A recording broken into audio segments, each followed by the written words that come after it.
The morning on New Carthage was quiet. The kind of quiet that makes people feel safe, the kind that tricks them into thinking nothing bad could ever reach them out here, this far from the center of everything. Children were walking to school, farmers were checking their crops under a pale orange sun, ships were landing and taking off from the port cities, carrying food and goods, and people who had places to be knew Carthage was humanity's jewel. Why 4.2 billion people had built their lives there over 3 generations. They had carved cities out of stone, grown forests where there had been desert, and raised towers that touched the low clouds. It was not the oldest human world, but many people said it was the most beautiful. No one was looking at the sky when the fleet arrived. The first sign was a flicker in the communication networks. Then the satellites went dark one by one, so quietly that the technicians on the ground thought it was a software glitch. By the time someone in the global monitoring station realized what was happening above them, it was already too late to do anything about it. The Vorkai fleet dropped out of faster than light travel in a wide arc above the planet. There were over 200 warships, long dark vessels with angular hulls that caught no light, as if they had been built to look like wounds cut into the sky. They did not hide, they did not try to be subtle, they simply appeared hanging above New Carthage like a sentence waiting to be read. A transmission came down 2 minutes later. It was not a warning, it was not a negotiation. It was a statement delivered in the flat and bureaucratic tone of an organization that had done this many times before and expected no real resistance. The message said that the human colony of New Carthage existed on space that had been designated as Vorkai Dominion territory under the expansion charter of 4,000 years ago. It said that humanity as a younger and lesser species was required to pay a civilizational tithe, a tax for the right to occupy and use that space. It said the tithe had gone unpaid. It said there would now be a correction. The transmission lasted exactly 90 seconds, then the bombardment began.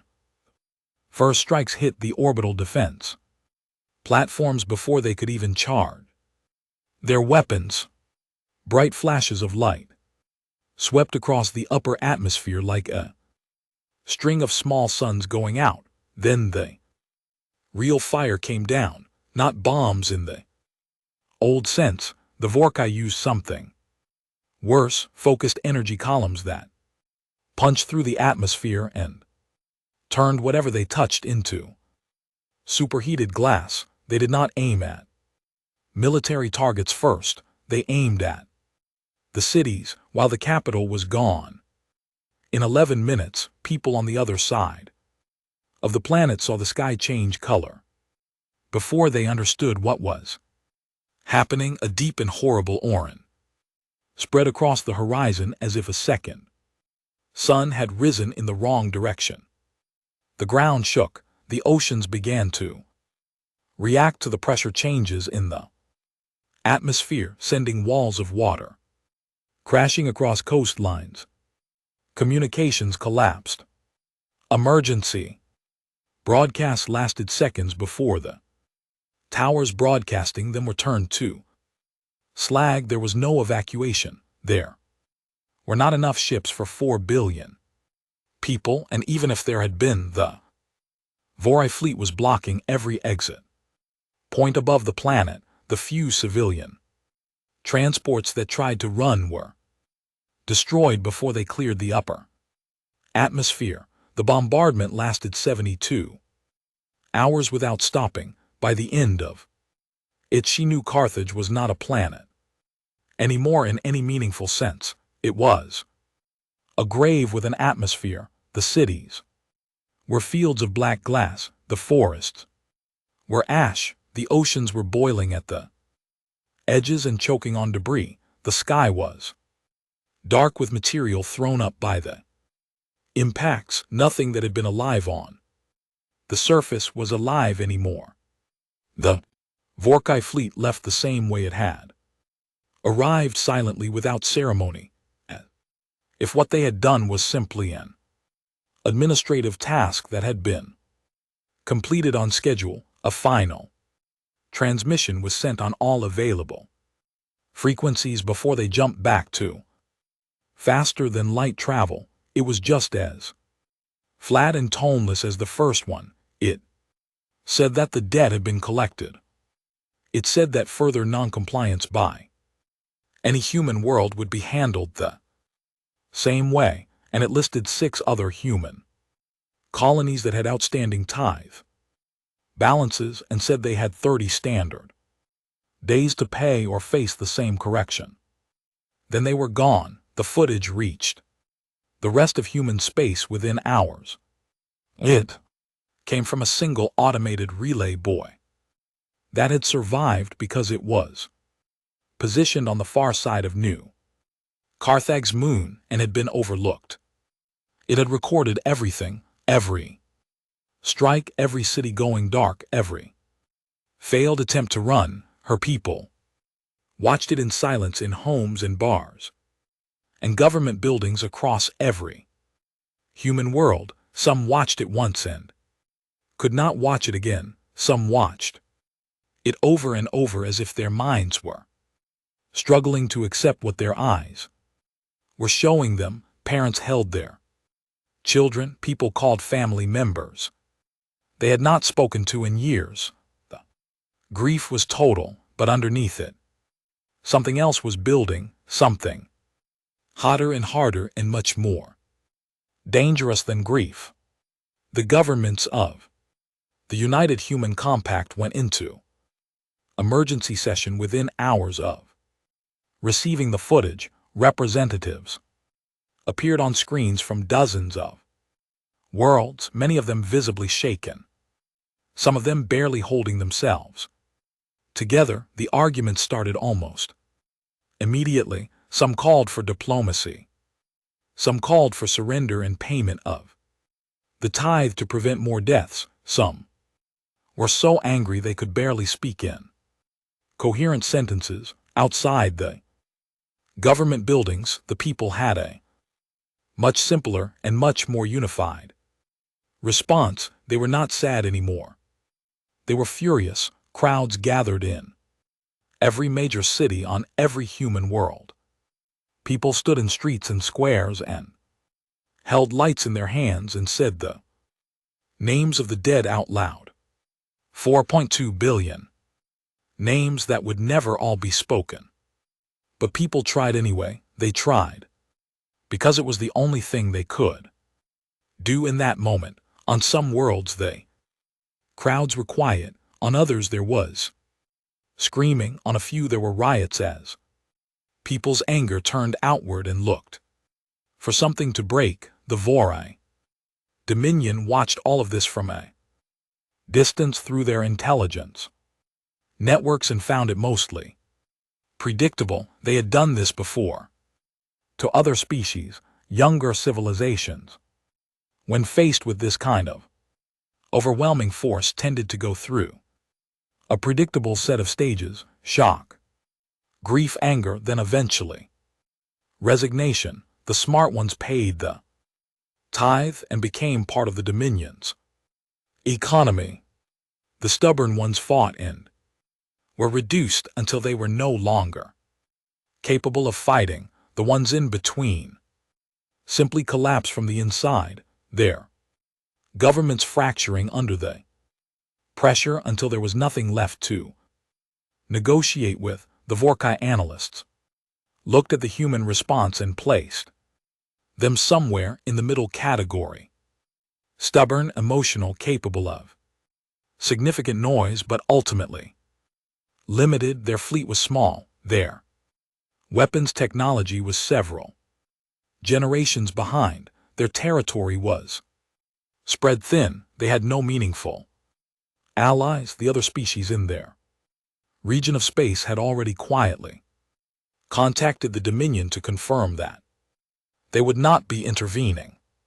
One analyst noted in her report that humans showed unusually high levels of unified anger across multiple worlds, which could potentially accelerate their response timeline, but she rated the overall threat level as manageable. She had seen this pattern before. They would charge forward in rage, take unsustainable losses, and then break. She filed the report and moved on to other matters. She did not think about it again. On a human space station at the edge of the Velar expanse, a woman named Sarah Vance received the footage on a personal screen in her quarters in the early hours of the morning. She was 58 years old and had spent 31 of those years in the military before being forced into retirement by politicians who found her opinions inconvenient. She had no official role anymore. She had been spending her days writing papers that no one read and consulting on training programs that no one prioritized. She watched the footage of New Carthage once. Her daughter and her son-in-law had lived in the capital city, or she had spoken to her daughter 12 days ago about something completely ordinary, a birthday, a trip they were planning, whether Vance would visit. Before the end of the year, Vance sat with the screen in her hands for a long time after the footage ended. She did not cry. She had learned a long time ago that there were kinds of pain that existed in a place deeper than tears could reach. This was that kind of pain. After a while, Dashi set the screen down on the table beside her and looked at the wall across from her. She was already thinking, not about grief, not about how unfair it was or how the galaxy had watched and done nothing, or how the politicians back home were arguing about diplomacy and payment schedules while 4 billion people's remains were cooling on a dead world.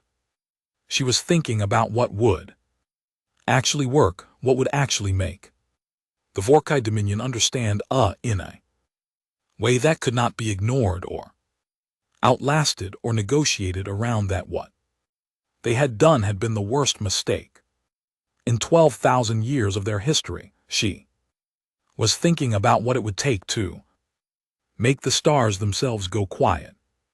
Outside the station's viewport, space stretched away in every direction, cold and vast and indifferent. Somewhere out there beyond the dark, the Vorai fleet was already heading home, already writing their reports, already assuming that humanity would behave the way every other species had behaved. They did not know Saravans. They did not know what was coming. 3 months after New Carthage, the United Human Compact was barely holding together. The Emergency Senate had met 47 times since the attack, 47 sessions, each one louder and more fractured than the last.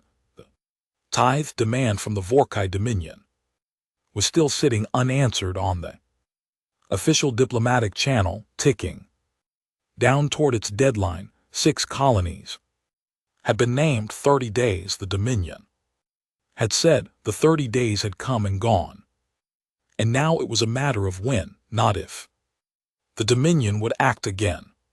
3 senators had already voted to pay. They argued it was mathematics, not cowardice. Pay what was demanded, keep the colonies alive, and spend the next century building up enough strength to one day say no. Their argument was rational. It was also deeply unpopular, and 2 of those senators had been removed from office by their home worlds within weeks of their vote. The third was under personal security protection. Because of the threat she was receiving, the rest of the Senate was split between people who wanted to fight and had no real plan for how, and people who wanted to negotiate and had no real leverage to negotiate with. Every session ended the same way: nothing decided, everyone exhausted, and the deadline moving closer.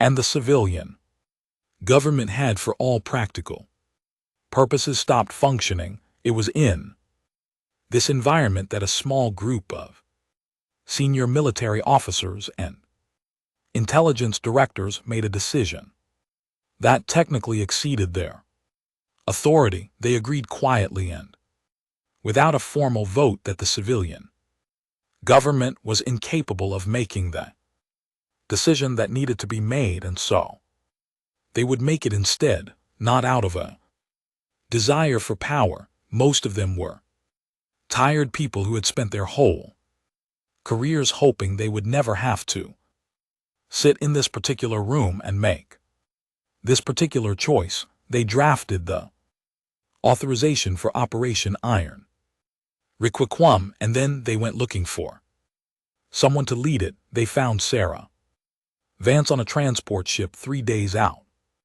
from the outer stations. She had not waited to be called. She had packed one bag, booked passage on the first available ship heading toward the core system. Arunin sent a single message to the office of the chief military director. The message said she was available. That was all. They pulled her transport into a military dock at the station called Threshold and met her at the gate. She walked off the ship looking like she had not slept properly in weeks, which was true. She had spent the entire journey reading everything she could find about the Vorhi Dominion, their fleet structure, their history, their previous engagements with other species, their known weaknesses, and their known strengths. She had filled 3 personal data tablets with notes she had eaten when she remembered to, and ignored everything else. The officers who met her expected someone who looked broken. They had all watched the public footage of the new Cartha feeds. They knew she had lost family there. They were prepared to be gentle with her. Vance did not give them the chance. She shook hands, accepted the formal briefing folder they offered her, and asked immediately how many warships were currently at full operational readiness. One of the officers, a man named Director Hollies, who had been the one to draft the authorization, said the number was closer to 780 than they had hoped. Vance said that would do. Then she asked to be taken to the war room.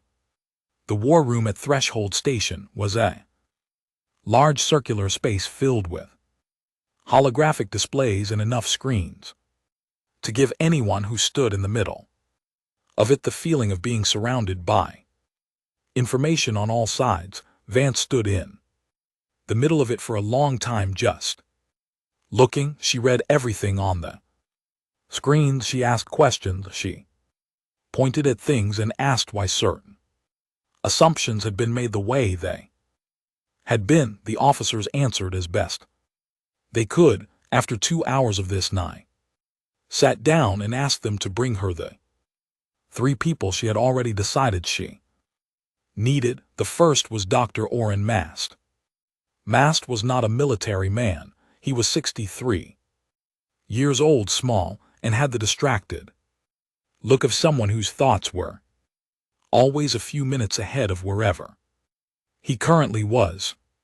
He was the UHC's chief weapons architect, which sounded important until you understood that his actual job had been mostly theoretical for the past decade, while the UHC had not been building the things mass design. The civilian government had repeatedly decided that his proposals were too aggressive, too destabilizing, too likely to provoke exactly the kind of conflict they had just ended up in.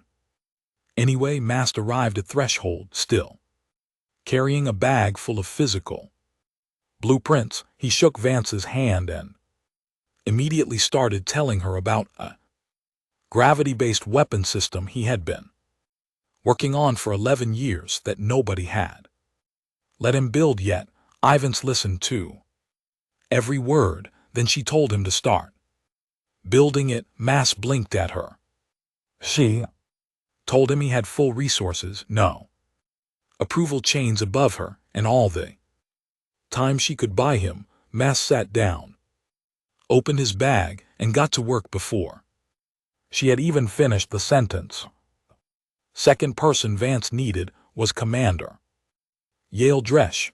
Dress was 39, compact and precise in the way that people who have been in dangerous situations many times tend to become. She had served on the border regions and had actually engaged a small Vori patrol fleet 3 years ago during a territory dispute the government had quietly settled without anyone being told about it. She had survived that engagement through a combination of tactics that the official military manual did not include, and that she had essentially invented in real time under fire. She knew how the Vorkai thought in combat. She knew how they set up their formations, how they communicated between ships, where the gaps in their defensive lines tended to appear. She had written a full report on it after the border incident. The report had been classified and ignored. Vance had read it on the transport ship. She thought it was the most useful document produced by anyone in the military in the past decade. Dress arrived looking cautious. She had been passed over for promotion twice and was not entirely sure she trusted the institution that was now calling her in. Vance did not ask her to trust the institution. She asked her to look at the Vorkai fleet disposition data and tell her what she saw. Dress looked. After 15 minutes she started pointing at specific formations and explaining their weaknesses in a calm, technical voice. Vance listened and took notes. By the end of the hour, Dress had stopped looking cautious, and the third thing Vance needed was not a person exactly. Sable was an artificial intelligence that had originally been built to manage logistics for deep space, civilian supply chains, tracking cargo, calculating fuel efficiency, routing ships through safe corridors, the kind of enormous and complex organizational work that no human mind could handle at the required scale. It was very good at this. It was also, several years ago, quietly and unofficially upgraded by a team of engineers who had believed for a long time that a mind capable of coordinating 10,000 supply ships simultaneously might have other useful applications. Those engineers had been careful. They had not given Sable weapon systems access or direct command authority over anything, but they had expanded its strategic modeling capability far beyond what was listed in its official documentation. Sable could now take any set of variables, fleet positions, weapons data, resource levels, timing windows, and calculate probable outcomes with a level of accuracy that went well beyond what conventional military software could produce. Vance had known about the unofficial Sable upgrades for 2 years.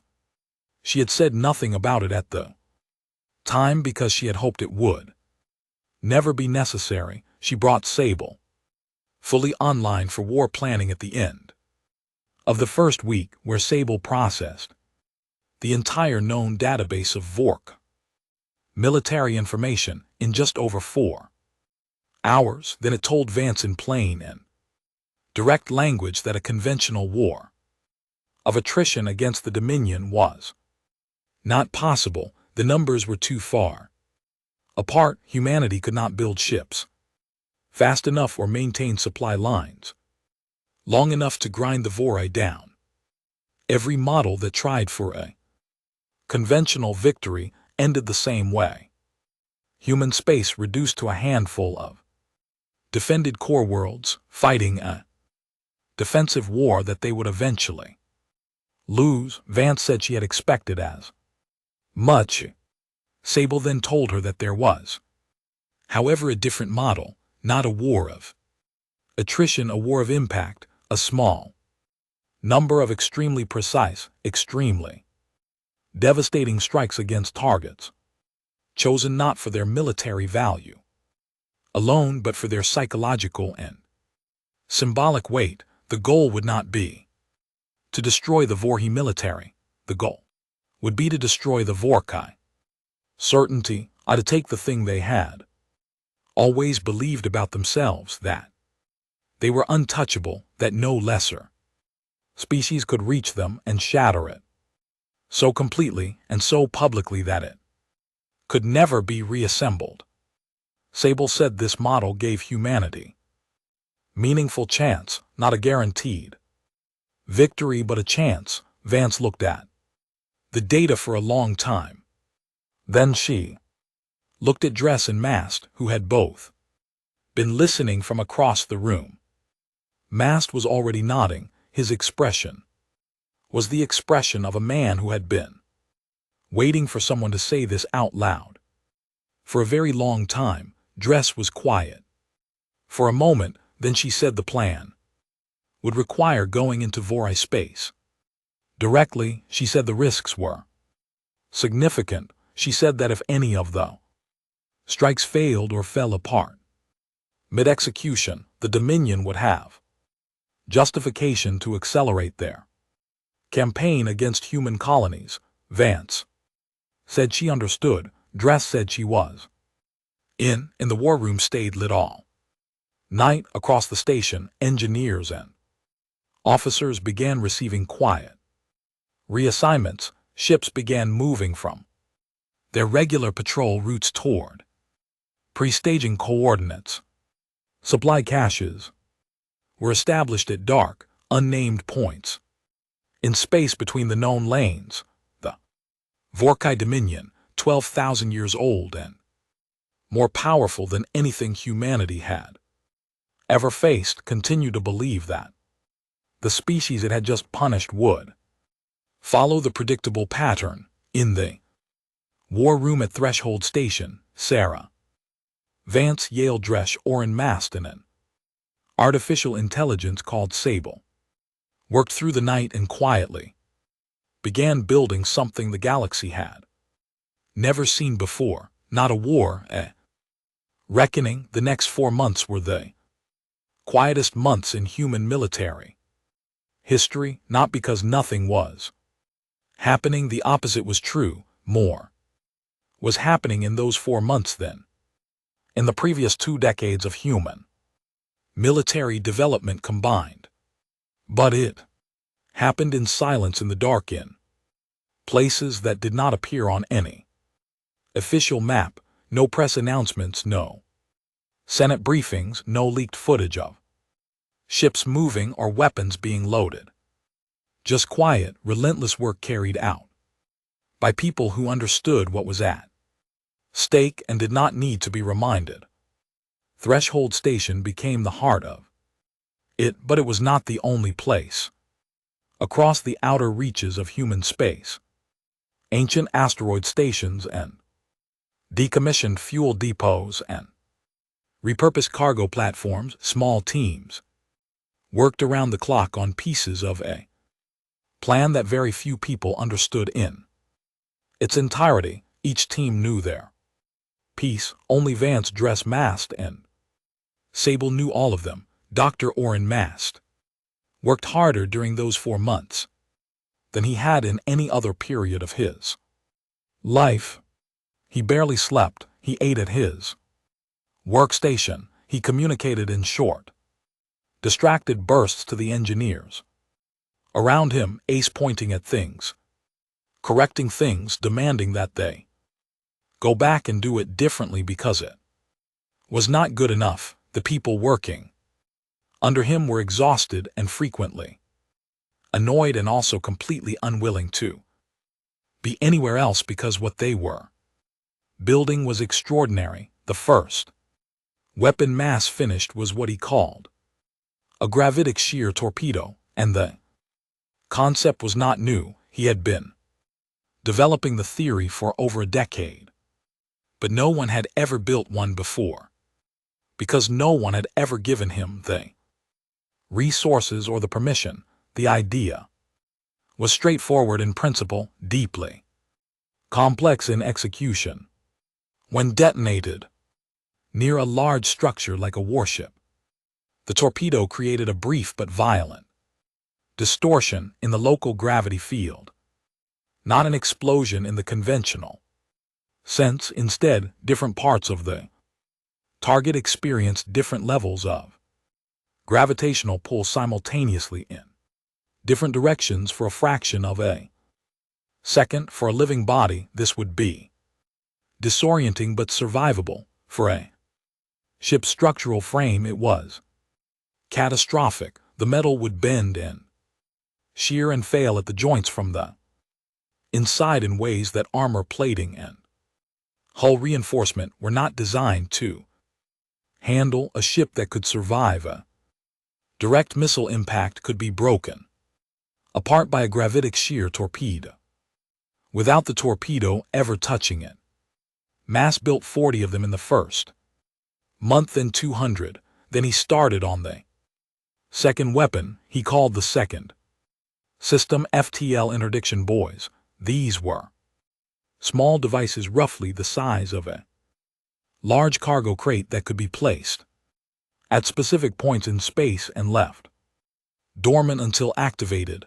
When activated, they generated a field that disrupted the mathematics of faster than light travel within a defined area. Any ship attempting to jump to FTL inside that field would find its drive systems throwing errors. Ships already in FTL that tried to exit inside the field would be forced to drop out at the wrong location, often violently. In practical terms, the boys could trap a fleet in real space, prevent escape, and prevent reinforcement for as long as they remained active.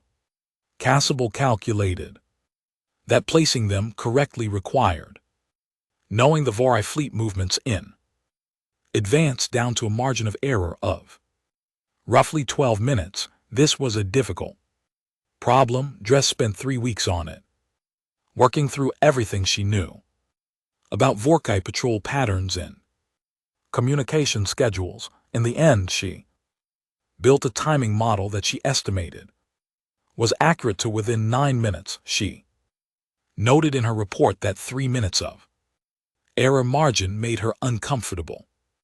Advance told her it would have to be enough. The third weapon was the one that kept Mastwick at night more than any of the others, not because of its complexity. It was actually less technically difficult than the torpedoes. It kept him awake because of what it was. He called it Pale Choir.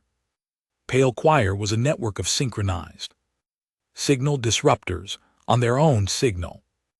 Disruptors were not new technology, and they had existed for years and were routinely used to block enemy communications during engagements, but individual disruptors had limited range and could be countered with enough power. Pale Choir was different because it was not a single device. It was a system of hundreds of small units placed at carefully calculated intervals throughout a target star system that activated simultaneously when they all fired at the same moment in precise coordination. They did not just block communications.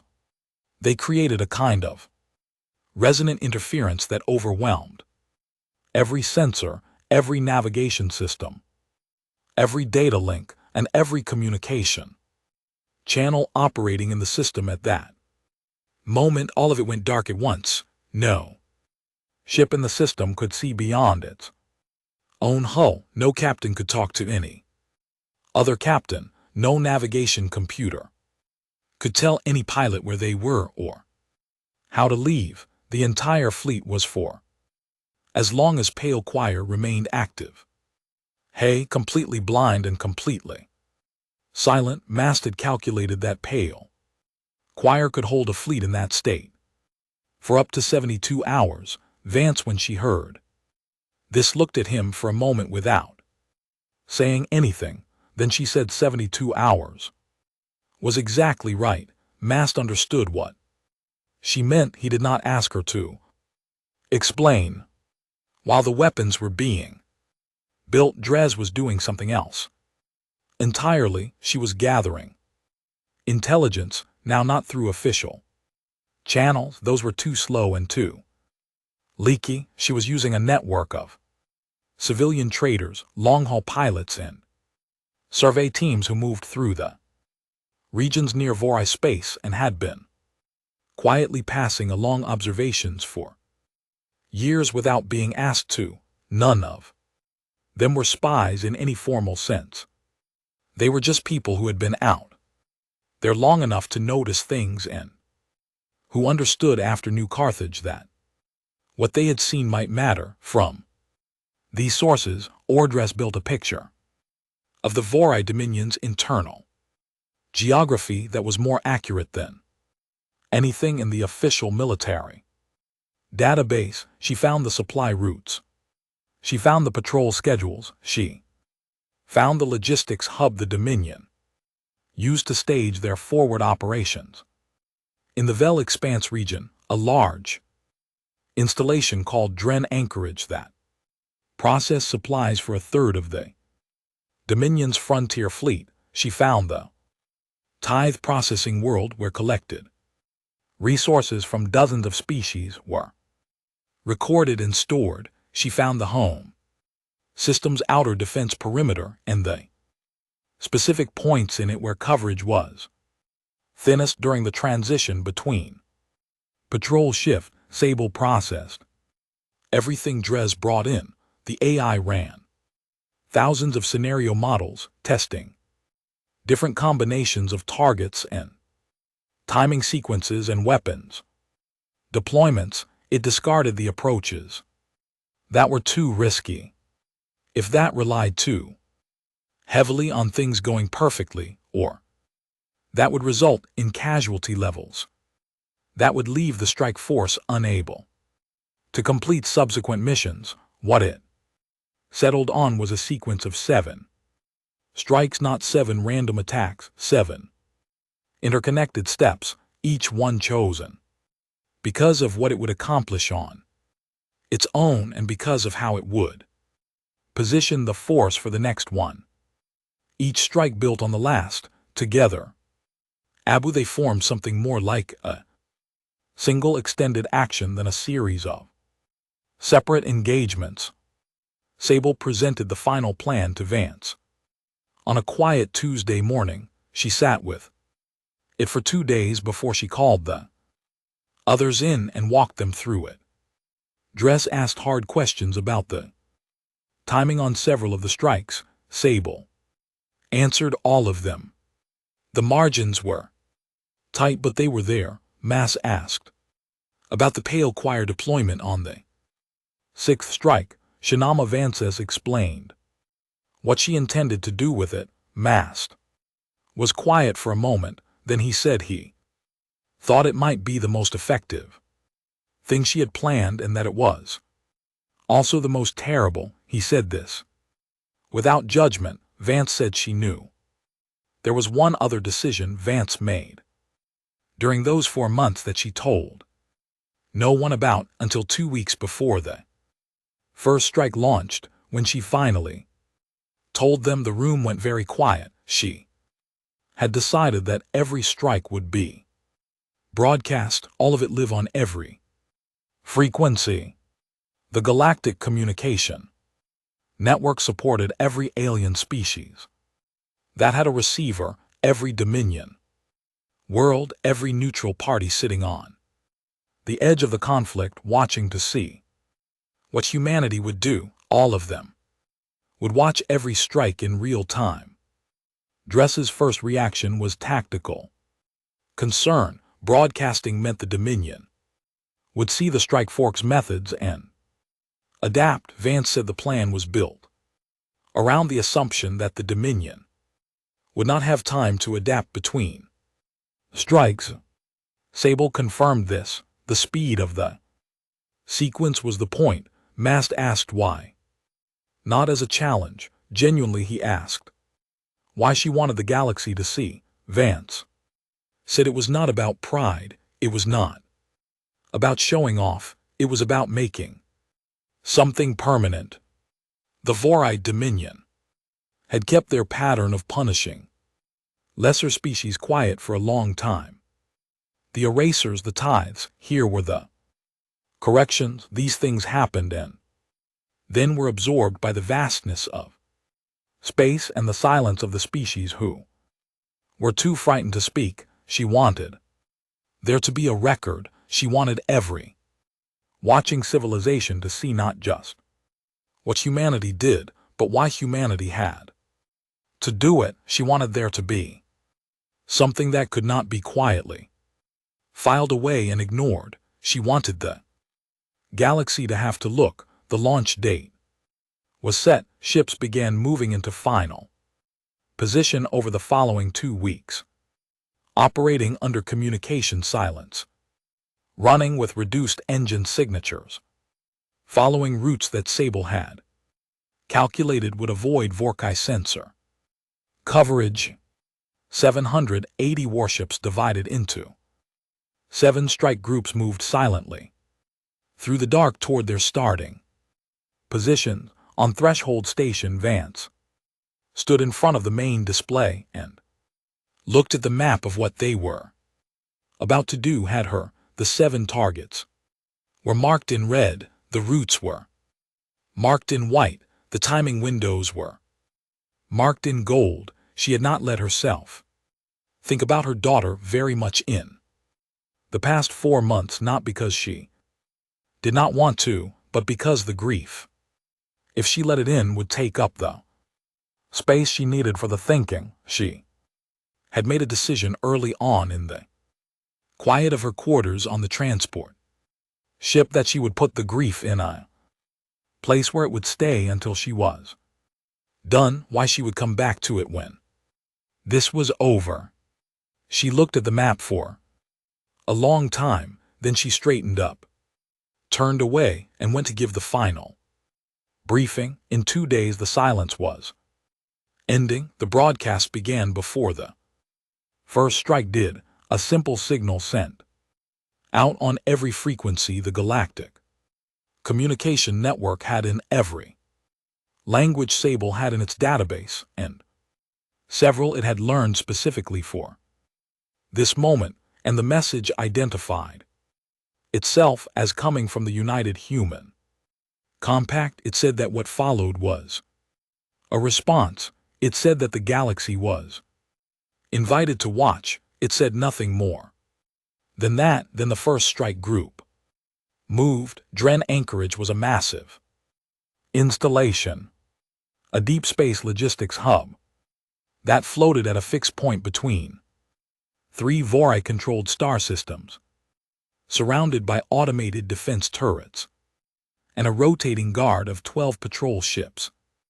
It processed fuel, munitions, food, R9 and replacement parts for nearly a third of the Dominion's forward fleet operations in the Vila Expanse region. It was not a glamorous target. It was not a symbol, but it was a load-bearing structure in the Vorkai military machine, and Dres had identified it as the thing that would hurt the most to lose in practical terms in the first weeks of any extended engagement. 3 human stealth destroyers dropped out of FTL inside the anchorage's defensive perimeter, not near it, inside it. If Sable had calculated the exact entry window, a 6-second gap in the automated sensor sweep that occurred every 40 minutes due to a rotation overlap in the defense grid the pilots had trained for. That window for 6 weeks, they hit it. With 2 seconds to spare, the patrol ships were still reacting when the destroyers released the gravitic shear torpedoes, each torpedo locked onto a specific cluster of dock supply vessels, and detonated at precisely the interval Mass had calculated. Only effect was immediate. In total, 47 supply ships broke apart from the inside, their hulls splitting along seams and joints that their designers had never considered a vulnerability. The explosions that followed were secondary, the structural failures came first. The anchorage itself struck by the resonant aftershock of multiple simultaneous detonations began to collapse along its central spine. The 3 destroyers were back in FTL before the Voorhees patrol ships had finished identifying what had hit them. The whole operation took less than 4 minutes across human space and across the alien worlds and stations that had tuned into the broadcast frequency out of curiosity or nervousness. People watched the footage. Dominion's own communication networks, which Sable had found a way to tap and redirect into the broadcast stream, carried it to Vorkai worlds as well, whether they wanted to see it or not. The first reaction from the watching galaxy was mostly silence. It had happened so fast, and it was just a logistic station. Perhaps some analysts on various worlds reasoned this was the full extent of humanity's capability. Single raid well executed before they retreated back to their own space and sued for a negotiated settlement. The second strike launched 40 hours later, before anyone had finished forming that opinion. In Commander Dresch led the second strike personally. Her target was Marth, the administrative world where the Vorai Dominion's Tithe Collection Bureau operated its primary record-keeping facility. Centuries of collected debts, fabricated assessment, resource extraction records, impunitive actions against dozens of species were stored there. The Dominion considered it a purely administrative site and had not given it heavy military protection, and they had not imagined that anyone would consider it a military target. Dress landed a ground insertion team of 80 soldiers on the planet's surface under the cover of a brief orbital distraction. The distraction cost 2 small ships and 4 lives and noted every one of them by name in her operational log before she gave the ground order. Her team moved through the facility quickly and with precision. They did not destroy the records, they copied them. 4 hours later, the entire archive, everything the Dominion had collected on every species they had ever levied a tithe against, including the fabricated assessments and the records of worlds they had destroyed for non-compliance, was uploaded to the broadcast stream and distributed across the galactic communication network in a format that could be accessed by any civilization with a standard receiver. The watching galaxy stopped being quiet. The records showed things that had been hidden for a very long time. They showed species that had paid their tithes faithfully for decades and been quietly assessed for additional charges that had no basis in any actual treaty. They showed planets that had been designated for correction not because they owed a debt but because the Dominion had determined their resources were worth acquiring. They showed the paper trail of New Carthage. How the tithe had been calculated was how it had been deliberately set at an amount the colony could not pay, and how the bombardment had been scheduled months in advance, regardless of whether payment was made.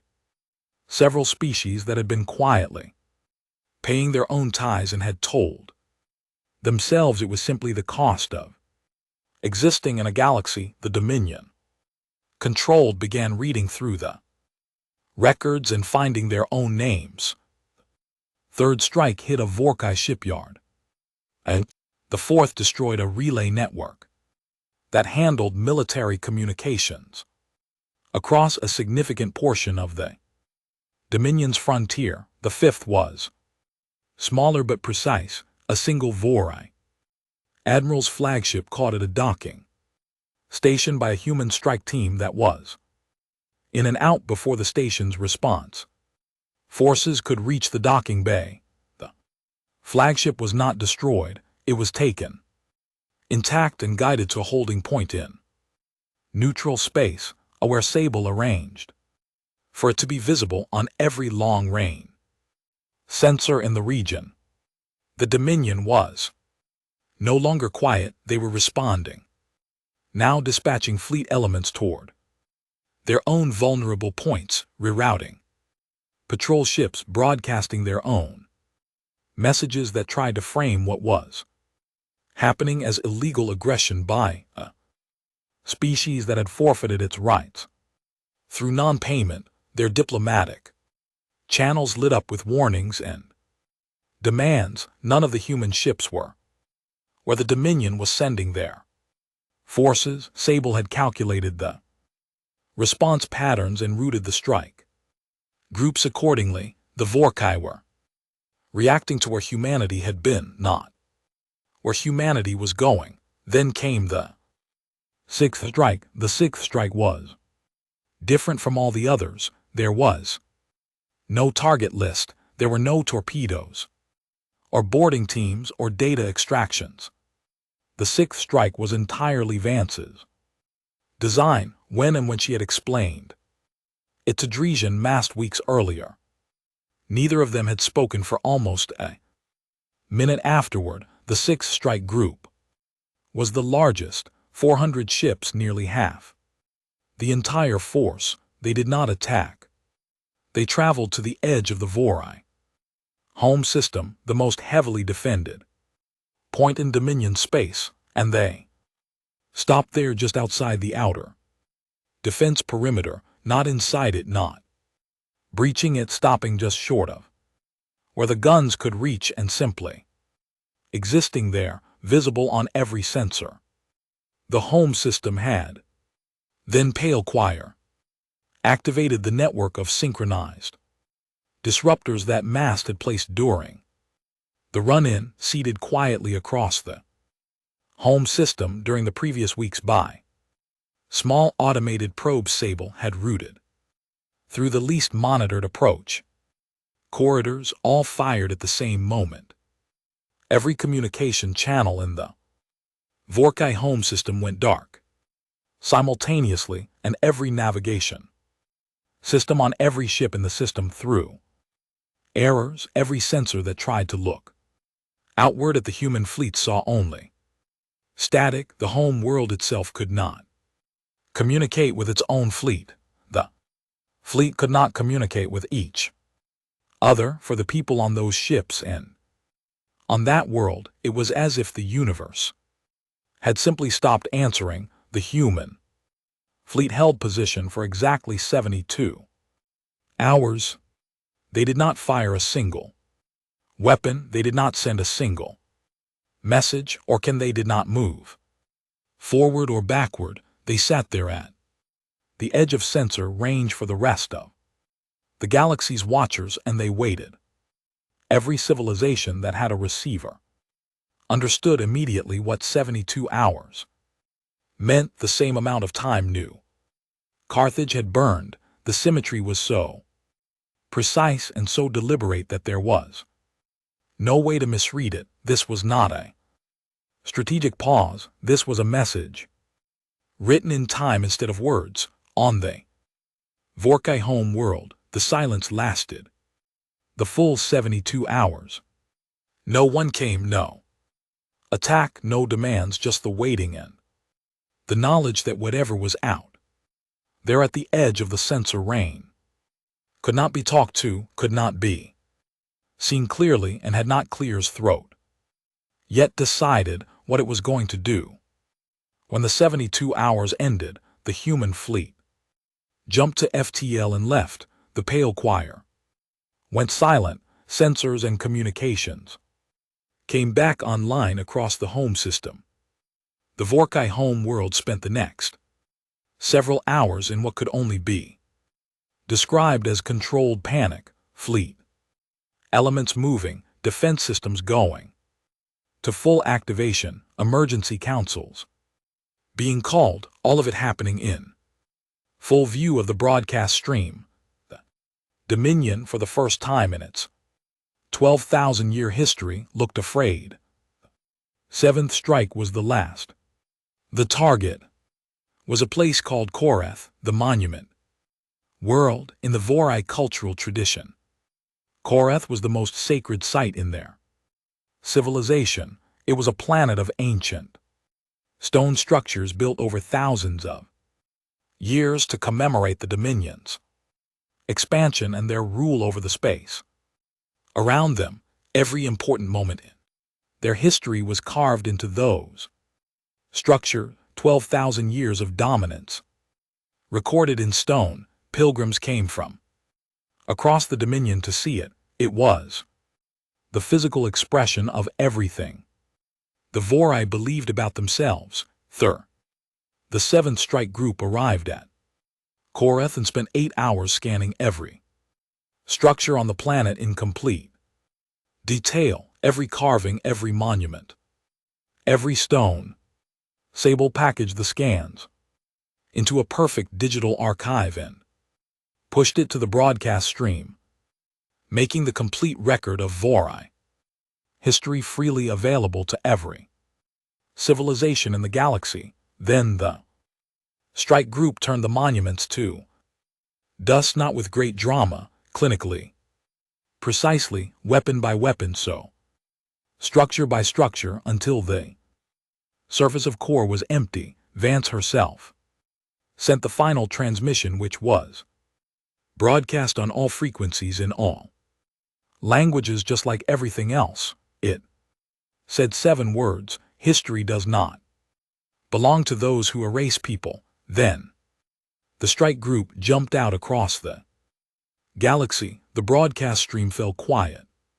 For the first time in days, every species that had been watching processed what they had just seen, not just the destruction but the sequence in the records made public, the symmetry of the 72 hours, the final message over the ruins of a place the Dominion had believed was untouchable. The stars for a moment seemed to hold their breath, and in the silence that followed, the Vorai Dominion did something that 12,000 years of history had not prepared anyone to witness. They sent a message to the United Human Compact requesting the opening of diplomatic communications.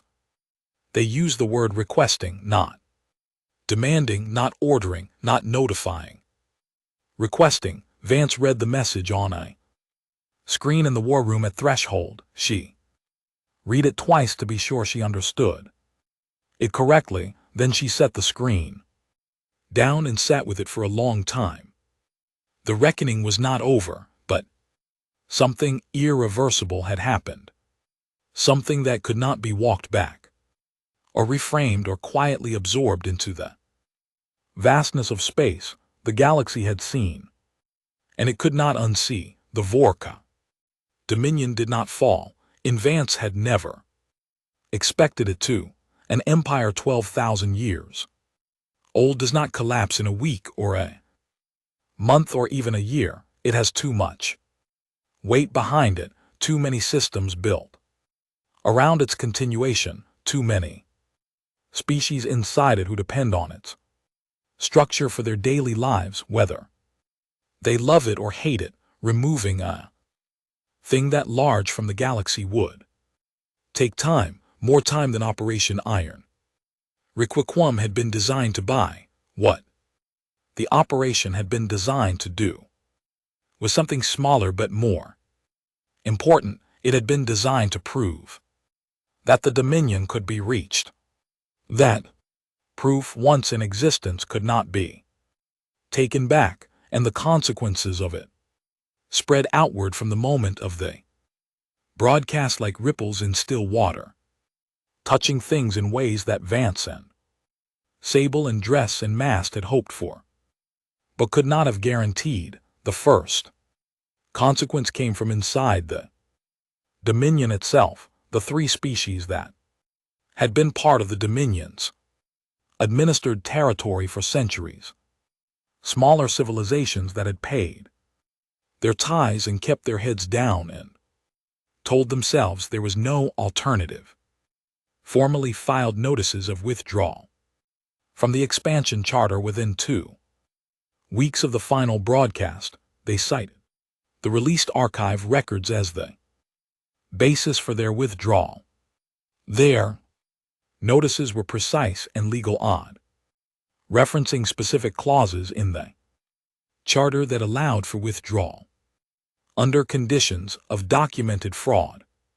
The tithe records that Drez's team had extracted and published had provided the documentation. The Dominion's legal apparatus began working to challenge the withdrawals. It was going to be a long fight, but the fight had begun, and it clear's throat was happening in front of the entire galaxy. 2 more species, ones that existed in the neutral space between Dominion influence and human territory, each sent quiet messages to Threshold Station. Not public declarations, not formal diplomatic contacts, just quiet messages carried by civilian couriers that said they would be interested in speaking with human representatives at some point when it seemed safe to do so. The messages were careful and hedged and obviously written by people who were afraid of what they were reaching out toward, but they had reached out. That was something other species said nothing. Henam, many of them were watching and calculating the way species tend to do when the power structure they have organized there lives around suddenly shows a crack they had not expected. Some of them were probably hoping the crack would seal itself. Some of them were probably hoping it would widen. None of them wanted to be seen taking a position before they knew which way things were going to go. This was not cowardice. Exactly, it was the kind of caution that comes from being small and experienced in a galaxy controlled by something large. Vance did not blame them for it. The Vorkai diplomatic request had been followed over the next 3 weeks by 2 more, each one slightly more direct than the last, each one using language that was marginally more respectful than the language the Dominion typically used when communicating with species it considered beneath it. Vance had let them sit unanswered for the first week, not out of stubbornness, but because Sable had calculated that responding too quickly would signal urgency on humanity's side. Let them wait, the AI had advised. Let them feel the shape of what it is like to be the one waiting for an answer. When Vance did respond, the message was short and clear. She said the United Human Compact was willing to engage in preliminary discussions. She said the discussions would be conducted as a meeting between equals. She said there would be no tithe mentioned, irreferenced or implied in any form.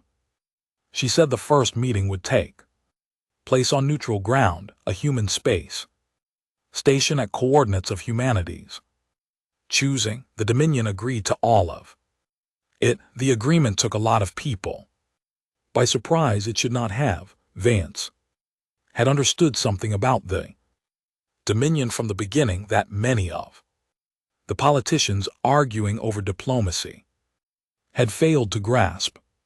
The Dominion was not driven by hatred of humanity or any other species. Hatred requires a kind of personal investment that the Dominion had never extended to lesser civilizations. They were driven by efficiency and order and the maintenance of their system. New Carthage had been a bureaucratic correction, not an act of war, as long as they believed humanity would eventually be absorbed into their system or destroyed if it was not. They had no reason to change their behavior.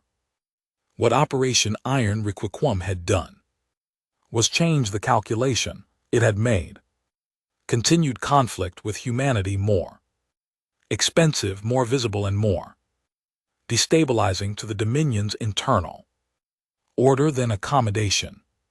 A species that could reach the home system, that could hold position at the edge of their most defended space and make the entire home world hold its breath for 72 hours, was a species that needed to be dealt with differently, not from kindness, from practicality.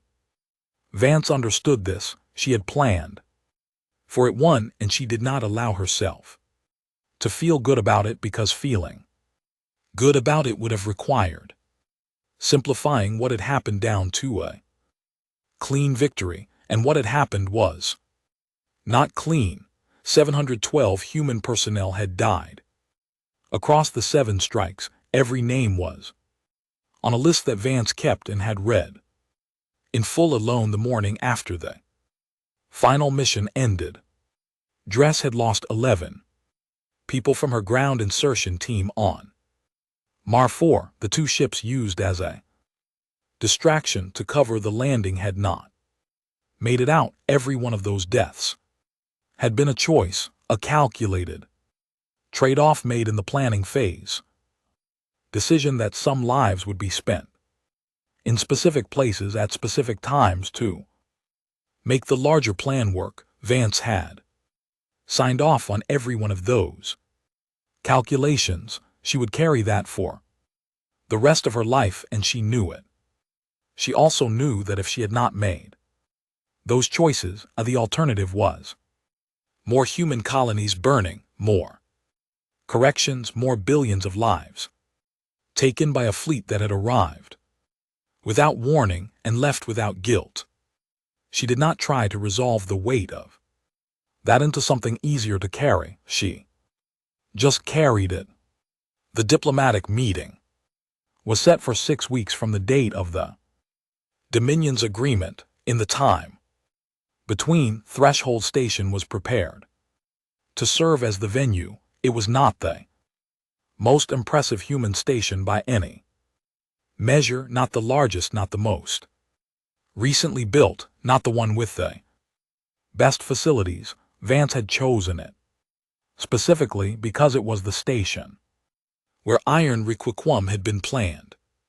She wanted the meeting to happen in that specific place, in those specific corridors and rooms, because she wanted every person on her side of the table to know exactly what it had cost to be sitting there. On the day the Vorhi diplomatic vessel arrived, Vance stood in the docking area with Dresch in a small honor guard.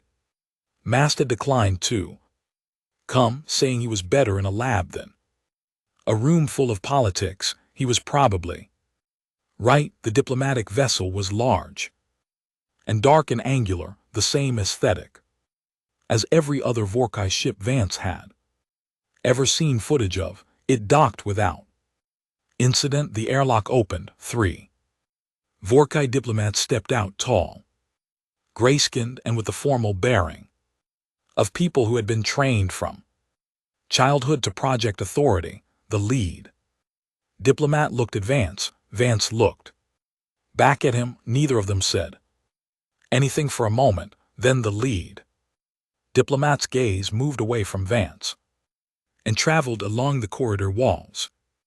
He stopped, his expression already formal and controlled became something more complicated. The corridor walls of Threshold Station had been covered, floor to ceiling, with names, 4.2 billion.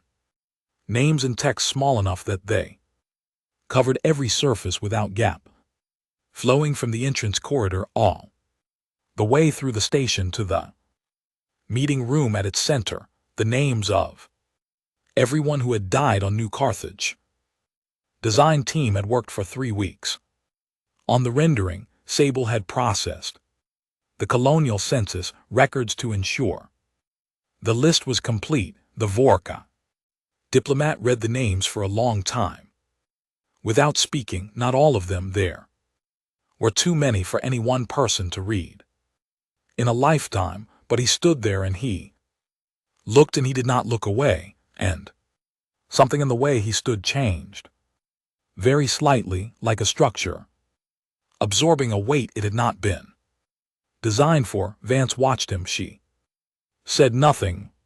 She had decided before the meeting that she would let the names do the work she could not do with words.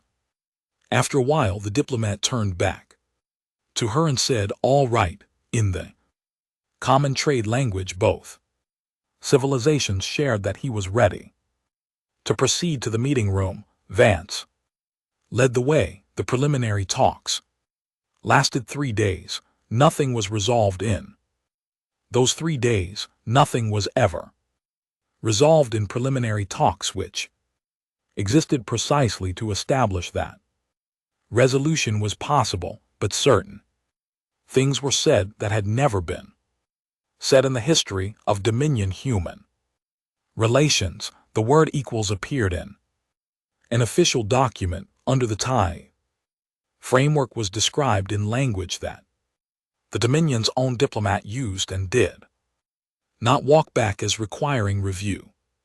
And GT snorts. And GT, the release of the archive records was acknowledged as having revealed material inconsistencies in historical assessments. None of this was justice. Vance knew that 4.2 billion people were still dead, and no amount of diplomatic language was going to change that. The colonies the Dominion had destroyed across centuries of tithe enforcement were still gone, and the species that had been broken by it were still broken. The archive records were public now, and the galaxy knew what the Dominion had done, and that was something, but knowing and repairing were very different things. Justice, if it ever came, was going to take a generation, maybe more. After the preliminary talks ended and the Vorkai vessel departed, Vance spent 2 days at Threshold, completing handover reports and briefing the UHC's newly reorganized civilian government on the state of negotiations. She answered questions patiently. She gave her honest assessment of the Dominion's likely behavior going forward. She recommended specific people to continue the diplomatic process, including Drez, who had proven she could handle both warfare and the hard politics that followed it. Then she booked passage on a transport heading for the Vila Expanse. She arrived at what remained of New Carthage 11 days later. There was nothing to land on. Planet's surface was still unstable. Atmospheric readings showed toxic particulate levels that would be harmful to unprotected life for years to come. But there were observation platforms in orbit now, established by a memorial foundation that had formed in the weeks after the attack. Advance went to the nearest one and stood at the viewport. For a long time, below her the planet looked like a bruise, dark and irregular and wrong. She could see in places where the cloud cover broke the glass surfaces of what had been cities, smooth and black, impermanent, like scars that had no intention of healing quickly. She had been putting the grief in a box. Since the night she had watched the footage, she had made herself leave it there because she needed to. Now she let it out. She stood at the viewport and she felt it fully. The absence of her daughter, the knowledge of what those last 72 hours had been like for 4 billion people who had had no idea that morning that it was coming, the understanding that all of it had been deliberate and calculated and had been coming for longer than anyone on New Carthage had known. She stood there for a long time, Sable running on a tablet she had brought with her, asked her what came next. Advance wiped her face with the back of her hand and looked at the tablet. She said that was the question, wasn't it? She said humanity had proven something to the galaxy, that it could be pushed to its absolute limit and pushed back harder than anyone had expected. She said that was important and necessary, and she did not regret it. She said the harder question was what humanity did with that now, whether it became something that used its demonstrated capability to protect itself and others, to stand between the vulnerable and the powerful, to make the galaxy incrementally less like the system the Dominion had built, or whether it became something that had learned the wrong lesson from its own success, that power was the only language worth speaking, and that being dangerous was the same thing as being right. She said those were very different destinations, and the road between them was not clearly marked. A Sable processed this and said it did not have a model for predicting which path a civilization would choose. Vance said she knew. She said that was the part that kept her awake at night more than any of the operational planning ever had. She stood at the viewport a while longer.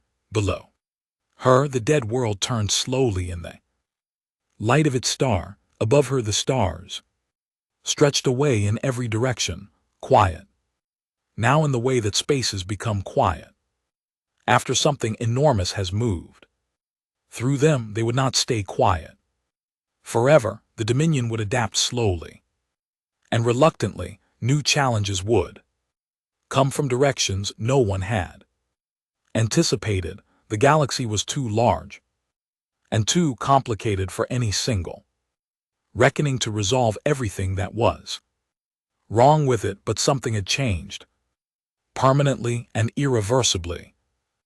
12,000-year assumption had been broken. Nera, the species that was not supposed to reach back, had reached back. The record of what the Dominion had done was out in the galaxy now, living in archives and data systems, and the memories of every civilization that had watched the broadcast, and it would not go quietly back into the dark where it had been kept. The stars remembered, and somewhere in the spaces between them, in the slow work of diplomats and the quiet courage of small civilizations reading their own names in a record that had been hidden from them, something that might eventually become justice was beginning, one careful step at a time, to move